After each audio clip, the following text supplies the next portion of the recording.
día, sin duda, ha sido esta ratificación de Zoraida Ábalos como fiscal de la Nación. Muy temprano la gente se preguntaba, pero ¿qué hace Chávarri en la elección de la fiscal de la Nación? ¿Cómo evalúa usted lo sucedido hoy? ¿Es lo mejor que le ha podido ocurrir al Ministerio Público? Es una buena noticia para el país. La elección por unanimidad de la doctora Zoraida Ábalos como fiscal de la Nación titular, considero es una muestra de unidad en la Fiscalía y demuestra, por otro lado, el respaldo que tiene ella, no solamente de los fiscales supremos titulares, sino básicamente el respaldo de la ciudadanía, de la opinión pública. Ella le debe el cargo no tanto a los fiscales supremos titulares, varios de ellos cuestionados, sino básicamente al respaldo ciudadano, que desde mucho tiempo atrás se viene movilizando, exigiendo justicia y un cambio en la administración de justicia. La presencia del doctor Gonzalo Chávarri obviamente es una situación intolerable, debió inhibirse, no participar en el acto en razón de los numerosos cuestionamientos que existen en su contra, pero sin embargo no había forma de impedir ¿por qué? Su presencia. Esa es la gran pregunta que los peruanos nos hacemos, ¿no? ¿Pudo ocurrir, pudo Zoraida Ábalos no ser ratificada? ¿Cabía esa posibilidad? ¿O la presión popular, la presión y la mala imagen que tiene Chávarri, las investigaciones en las que está envuelto, hacían inevitable que el día de hoy se concretara el nombramiento de Zoraida Ábalos? Era inevitable, era un hecho consumado. Consumado desde ya. El rechazo a los cuestionamientos, el rechazo ciudadano a la gestión del doctor Gonzalo Chávarri, los cuestionamientos sobre los otros dos fiscales supremos, la declinación del doctor Pablo Sánchez, surgió en la situación de que la doctora Zoraida Ábalos era la única posibilidad, la única carta seria. Por otro lado, tiene respaldo ciudadano y en tal sentido considero que es una buena noticia para el país su elección. Y ahora tiene retos enormes que afrontar. ¿Cuál dirías son los mayores? Los mayores es lograr que el Ejecutivo otorgue una ampliación presupuestal para que ella refuerce los equipos de investigación en casos de corrupción, crimen organizado, como viene reclamando hace varios días el doctor Chávez Cotrina. No hay dinero, no hay presupuesto para llevar adelante todos los programas, todas las intervenciones que se han programado durante este año. Entonces, la Fiscalía tiene un reto enorme, tiene delitos, por ejemplo, violencia contra la mujer, lavado de activos y narcotráfico. La Fiscalía requiere un reforzamiento presupuestal para incrementar el número de fiscales, así como de personal de peritos y personal auxiliar. Tenemos hoy el reto del crimen organizado, está el equipo especial Lavallato, y quisiera pedirle aterrizar en la precariedad, si es que estamos hablando de una precariedad o simplemente lo que se necesita es hacer una suerte de refuerzo de estos equipos. Porque hace 2 días estuvimos aquí con la fiscal Barreto y ella nos decía, el Perú no está preparado para luchar contra el crimen organizado. Cada día es más sofisticado, cada día es más complejo, cada día requiere de mayor especialización, de fiscales que estén muy bien remunerados, de protección para los fiscales que enfrentan estos delitos y estas mafias cada vez más peligrosas y capaces de hacer cualquier cosa para bloquear las investigaciones. Si usted tuviera que hablar de un presupuesto, ¿cuál es el presupuesto que maneja el Ministerio Público en este momento, por ejemplo? No tengo los montos exactos, pero los reclamos. Hoy día,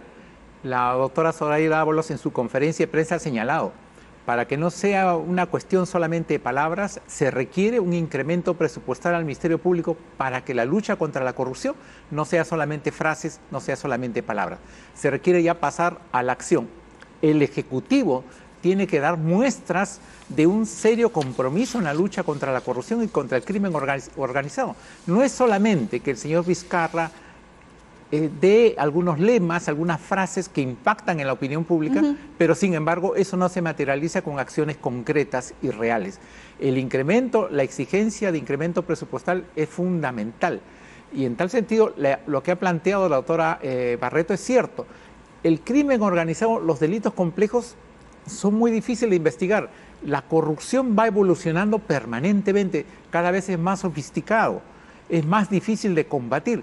Se requiere, por ejemplo, tener un equipo multidisciplinario para enfrentar esos casos, equipos con contadores, auditores, especialistas en finanzas, ingenieros, que auxilien al fiscal en lo penal. Si no, va a ser muy difícil coronar o culminar con éxito las investigaciones que se tienen. Estamos hablando de duplicar el presupuesto del Ministerio Público, estamos hablando de un 20% adicional, de reforzar, se trata solo de tener más fiscales. Hay que tener más fiscales, más peritos, seguridad para los fiscales, un incremento, por ejemplo, en relación a los locales.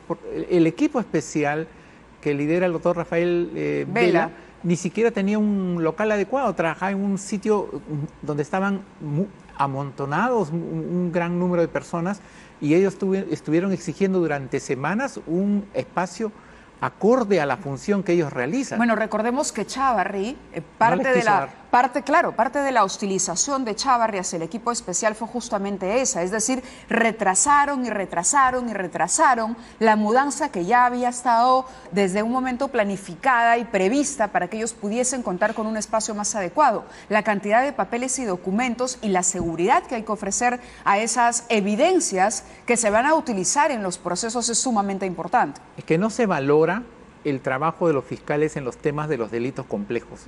Ese es el problema. Muchas veces los fiscales no tienen el respaldo institucional y tampoco tienen el respaldo del Poder Ejecutivo. Yo creo que acá, si realmente queremos combatir la corrupción, el Ministerio de Economía, el presidente Vizcarra, tienen que ver la forma de incrementar y atender lo que viene solicitando la señora fiscal de la Nación. Ella declaró en emergencia al Ministerio Público debido a la crisis que atravesaba. Dispongo de declarar, dijo en su momento. ¿Usted cree que esta crisis continúa? Ahora, la pregunta es, ¿qué hacemos con la presencia de Chávarri y de los otros fiscales supremos? ¿Cuál es el rol que les asiste durante el tiempo que Ábalos o podrían representar una suerte de peligro, obstáculo para la gestión de la doctora? No creo. Ella como fiscal de la Nación, ella puede liderar la institución y solamente convocar a Junta de Fiscales Supremos titulares para asuntos específicos. ¿Cuáles son esos asuntos específicos? La aprobación, por ejemplo, del presupuesto del Ministerio Público, no creo que le hagan cuestionamientos. La creación de nuevas fiscalías, temas de sanciones disciplinarias, asuntos puntuales, pero lo fundamental, el trabajo, el desarrollo de la Fiscalía lo puede desarrollar plenamente la fiscal de la Nación sin el respaldo, sin el apoyo de los otros fiscales supremos titulares. O sea, no es fundamental la presencia de ellos en la labor, el liderazgo que puede asumir la fiscal de la Nación.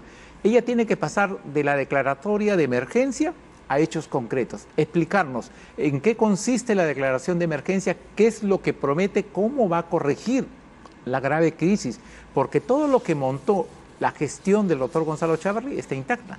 Claro, cuando habla de lo que montó Chávarri, ¿a qué nos referimos? Para hacer un poco de memoria, porque el tema de Chávarri no está resuelto. Es decir, hay mucha gente, no solamente él, que está ahí trabajando como si nada hubiese ocurrido, sino toda esta lealtad que había cultivado, digamos, en otro tipo de mandos medios. El tema del robo, de la extracción del material de las oficinas lacradas todavía no se resuelve. Una persona que está sindicada directamente de haber entorpecido, de haber intentado boicotear el trabajo de José Domingo Pérez, es un fiscal supremo que el día de hoy vota para ratificar a la fiscal de la Nación. Entonces, yo entiendo que haya mecanismos legales y creo que los peruanos no somos sonsos, sabemos reconocer que hay reglas, pero habría que proponer también un cambio de reglas y mecanismos mucho más expeditivos para poder garantizar no solamente el cumplimiento de los debidos procesos, sino la idoneidad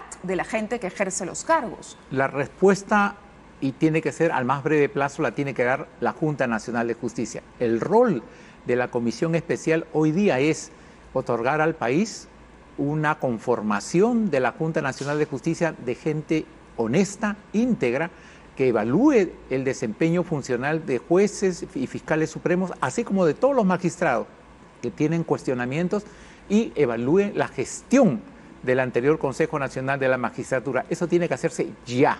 Tiene que ser lo más rápido posible, no puede haber dilación para que se proceda a evaluar a estos magistrados que están cuestionados, para que se determine su responsabilidad o no en los cargos que se les atribuye. Usted ha hecho propuestas interesantes, como por ejemplo que la elección de la autoridad más alta en el Ministerio Público sea democratizada, a fin de que se consideren los votos de todos los fiscales titulares. ¿Cuántos fiscales hay en el país? No creo, porque hay incrementos, pero son más de 3.000 fiscales titulares, si mal no recuerdo. Deberían participar todos ellos, todos, dice usted. Vía internet la votación es de inmediato y sería un mayor respaldo masivo. Eso tiene que ser una de las modificaciones puntuales que se tienen. No puede ser que 5 personas representen a más de 3.000 fiscales. Hablamos además de 5, de los cuales 3 están cuestionados, están investigados por haber formado parte, o por supuestamente haber formado parte, de los cuellos blancos del puerto. No es poca cosa. Digo yo, un fiscal que trabaja en Puno, un fiscal aquí nomás, en Lima, que quiere, que aspira a hacer una carrera dentro del Ministerio Público y que ve una situación de esta naturaleza, puede sentir un desaliento tremendo. Por eso es fundamental la participación masiva de los fiscales en la gestión y en el gobierno de la institución, a través de las juntas de fiscales provinciales y superiores, y participando activamente en la elección de la máxima autoridad del Ministerio Público. Eso le va a dar mayor respaldo a quien resulte elegido como fiscal de la nación y va a tener mayor poder y fortaleza para acometer una verdadera reforma dentro de la institución. Porque si no es así, su elección la va a deber a 4 personas que participaron con ella en una elección donde 3 de ellas tienen severos cuestionamientos. Pero, sin embargo, no se podía ir al otro extremo de que no impedir que ellos participen en el acto o en el evento de elección. Estamos atrapados. Porque si no, no hay quórum y no se hubiera elegido fiscal de la nación y hubiera continuado como interina de manera indefinida, y eso no es conveniente. Claro, hay quienes dicen que escuchaba muy temprano en la radio alguien que decía que se debió esperar a que la Junta estuviese conformada para poder nombrarla o darle estabilidad a la doctora Ábalos para poder emprender un plan de trabajo, pero creo que no era la alternativa. Se requiere una fiscal de la nación titular que respalde al equipo especial. Se vienen diligencias muy importantes en el caso Lavallato. Exacto. Y entonces, para exigir, por ejemplo, con mayor energía, ampliación de presupuesto, liderar, la doctora tiene que viajar por todo el país, reunirse con los fiscales, conocer la problemática, respaldarlos, apoyarlos. Y en tal sentido, ella tiene que liderar la lucha anticorrupción. Ese es el papel del Ministerio Público como responsable de la persecución del delito. Ella tiene que liderar la lucha anticorrupción. En tal sentido, tenía que ser elegida. Y lo fundamental, por eso yo planteé que sea elegida por unanimidad, y felizmente así ha ocurrido. Cuando se anunció que los interrogatorios para Jorge Barata se iban a postergar y la gente dijo, uy, ¿qué pasó? Esto significa que algo está saliendo mal, que algo no se hizo bien en el acuerdo y que la novela continúa y no vamos a poder conocer la verdad. Los lobbies de las personas que están siendo investigadas han llegado hasta Brasil y han funcionado. Pero en una declaración usted envió un mensaje tranquilizador y habló de una estrategia y que a veces un retraso o una postergación como esta podría redituar en beneficios mayores para la propia investigación. Por favor, comparta con nosotros ese mensaje. Hay veces en este desarrollo de un proceso, tomarse un tiempo es conveniente. Y en este caso era conveniente porque las diligencias que se han llevado a cabo en febrero, de los 6 testigos que han declarado en relación al caso Lavallato, las actas oficiales todavía no han llegado al Perú. Y muchas de esas actas tienen que ser objeto de traducción oficial. Ese es el punto. Segundo punto, cada declaración, cada versión que brinda un testigo o un aspirante a colaborador eficaz tiene que ser respaldada con las pruebas respectivas. Esto ya no es como antes, que solamente daban una versión y ahí quedaba. Entonces, la Fiscalía tiene que contar con todas las evidencias, todo el material probatorio que acompañe Odebrecht o los ejecutivos para poder desarrollar y plantear un interrogatorio lo suficientemente sagaz que permita obtener de parte del señor Barata toda la información y no nos pueda engañar con versiones en el sentido que no conoce este punto. En consecuencia, yo considero que la Fiscalía ha hecho bien en tomarse un tiempo para poder reunir todos los elementos de convicción para una mejor intervención con Jorge Barata. Jorge Barata ha sido un buen colaborador hasta el momento, porque también rescato de una entrevista que usted concede la manera en que, por ejemplo, ha ido admitiendo a cuentagotas el incremento de los sobornos. Sí. El acuerdo, supongo, nos ofrece garantías para que a partir de ahora Barata ya no pueda decir 30 cuando en realidad fueron 45 o 45 cuando en realidad fueron 60. ¿Qué mecanismos se utilizan desde la Fiscalía para garantizar esto? Uno es que la Fiscalía esté lo suficientemente preparada para un interrogatorio eficaz, que Barata no pueda eludir una respuesta. Barata está en la obligación de responder a todas las interrogantes que le formule los fiscales. Pero si usted no le pregunta sobre algún aspecto, él no está obligado a declarar. Entonces, si la Fiscalía omite tocar un aspecto, un punto, un segmento, entonces Barata simplemente guarda silencio y no ocurre nada. Si Barata se le demuestra que está mintiendo o está ocultando deliberadamente información, se puede recurrir a la justicia brasileña para que se revierta la delación premiada en la cual él se ha acogido y está en libertad. En consecuencia, a él no le conviene ser descubierto con las manos en la masa o en falta. A él le conviene decir toda la verdad. Pero para eso, los fiscales tienen que ir debidamente preparados y por ello es fundamental una ampliación del tiempo, de los plazos, para que la Fiscalía vaya preparada para un interrogatorio eficaz. Aquí es fundamental recordar algo. Cuando el 31 de diciembre del 2018 fueron separados el doctor Vela y José Domingo Pérez, se causó un daño irreparable a la investigación. Eso ya no se va a poder recuperar. ¿Cuál fue el daño? El daño porque se tuvo que reprogramar. Las diligencias estaban fijadas para el mes de enero.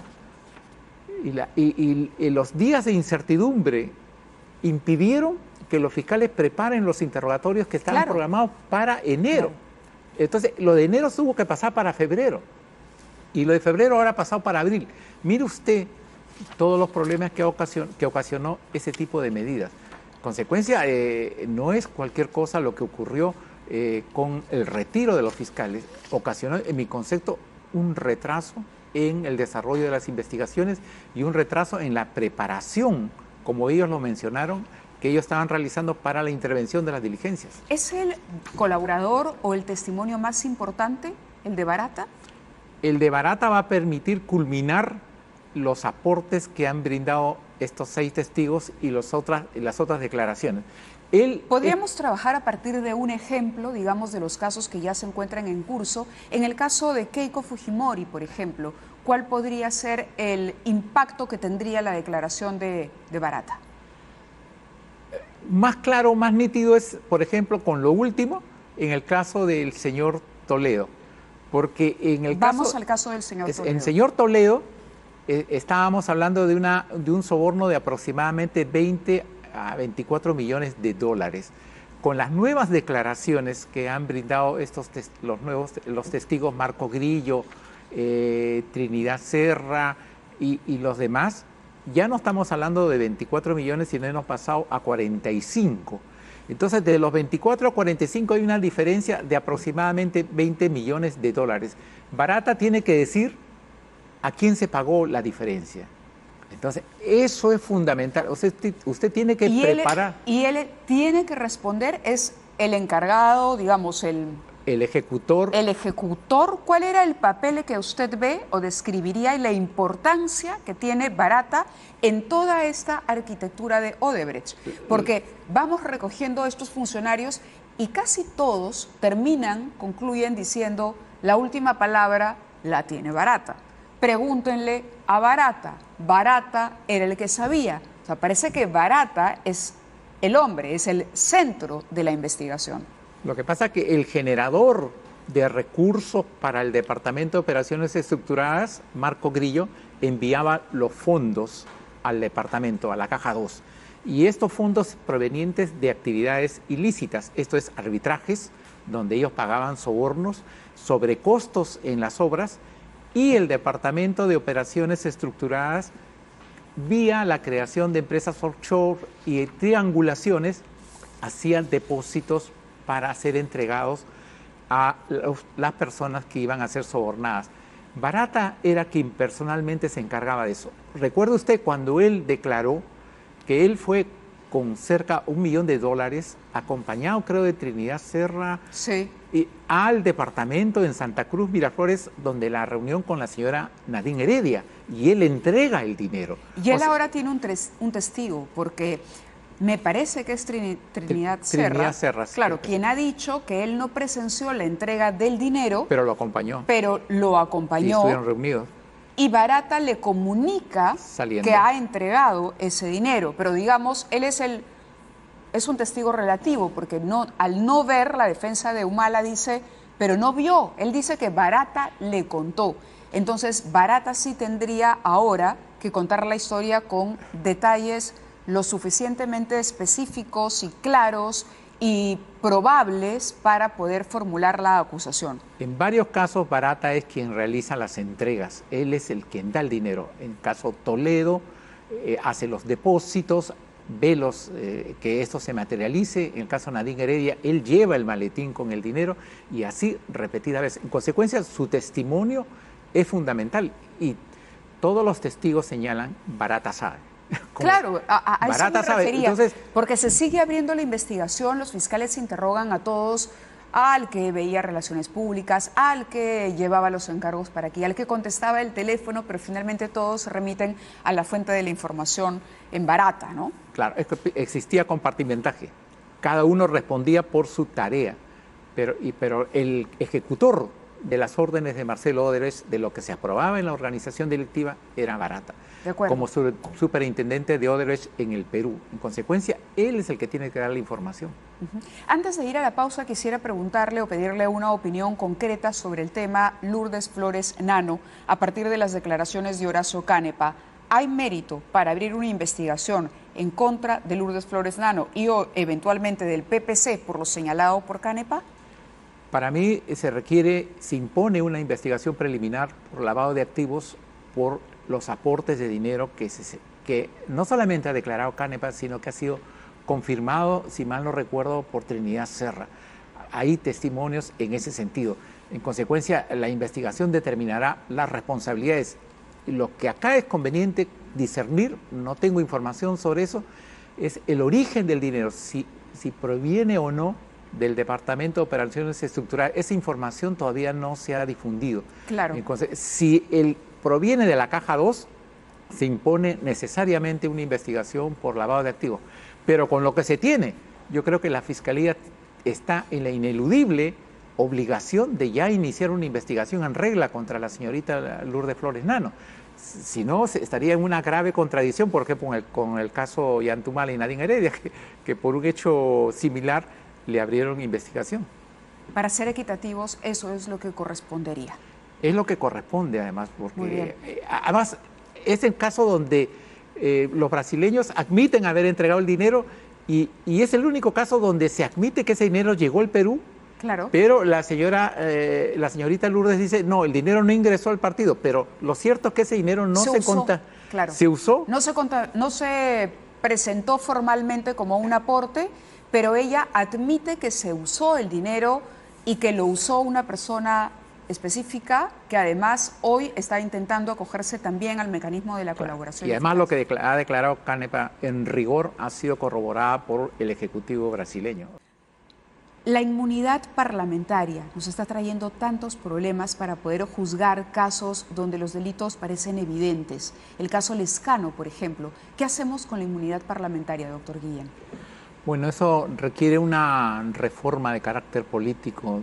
La inmunidad debe referirse estrictamente a delitos de función, esto es, a hechos o a conductas vinculadas al desempeño funcional, al desempeño legislativo. Pero no podemos utilizar la inmunidad, por ejemplo, para temas delitos comunes o por hechos o por delitos que ha cometido un legislador antes de la elección como congresista. ¿Cómo corregimos la manera en que funciona la justicia en nuestro país para que la Fiscalía pueda investigar y procesar? ¿Por qué este espíritu de cuerpo en el Congreso? ¿Depende del Congreso cambiar las condiciones, porque me parece que la regla está clara, es decir, usted nos acaba de explicar, la inmunidad aplica para delitos de función. Si en este caso no aplica, ¿por qué el levantamiento no es automático y expeditivo? Sí, bueno, es que existe de parte del Congreso un espíritu de cuerpo, pero depende también de la actitud de la Fiscalía y del Poder Judicial. Ahora hay un cambio positivo. En el caso Mamani y en el caso del congresista Lescano, se ha iniciado una investigación de inmediato por parte de los fiscales y la investigación viene avanzando.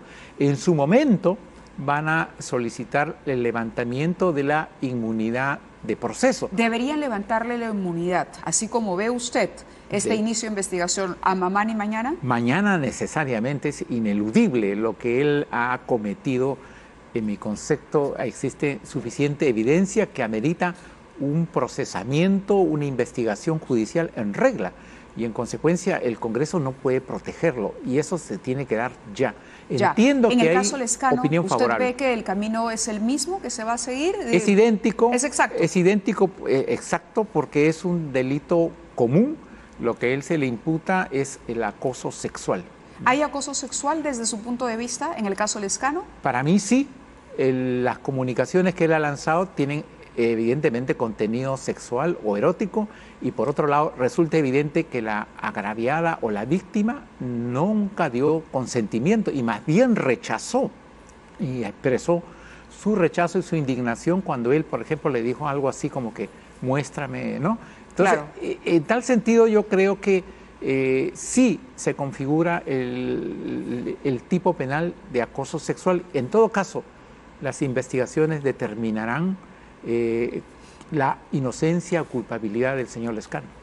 En el caso Chávarri, la asesora ha dicho que finalmente ella fue conminada al retiro de los documentos, ¿no? La situación se torna mucho más crítica para el fiscal supremo, que decíamos hoy, esas ironías que tiene el Perú, ¿no? Una persona como Chávarri tan cuestionada, que le ha hecho tanto daño, porque le ha hecho daño. Usted acaba de destacar lo que ha sucedido con la investigación del equipo especial. Y sin embargo, el señor Chávarri sigue ahí gozando de los privilegios de cualquier fiscal supremo. Estas declaraciones de la ex asesora, ¿de quién depende el futuro de Chávarri en este momento? ¿Del Congreso también? Del Congreso. Al final, la situación jurídica, porque la señora fiscal de la Nación viene haciendo una investigación preliminar.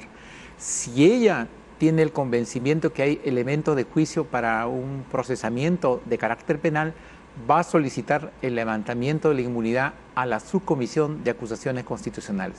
Esperemos pues que le den un trámite rápido.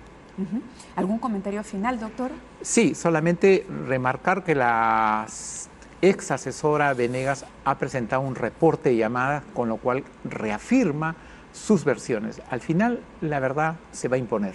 La verdad siempre sale a la luz. Así es. El tema es cómo administramos la verdad y cómo hacemos justicia cuando la verdad además la tenemos aquí frente a los ojos, ¿no? Claro, la justicia debe ser absolutamente imparcial, se tiene que llevar investigaciones con el debido proceso y el ejercicio pleno del derecho de defensa. Eso es fundamental para que después no existan cuestionamientos a cómo se tramitaron los procesos. De acuerdo, muchísimas gracias, doctor. Gracias por la paciencia para empezar también el programa.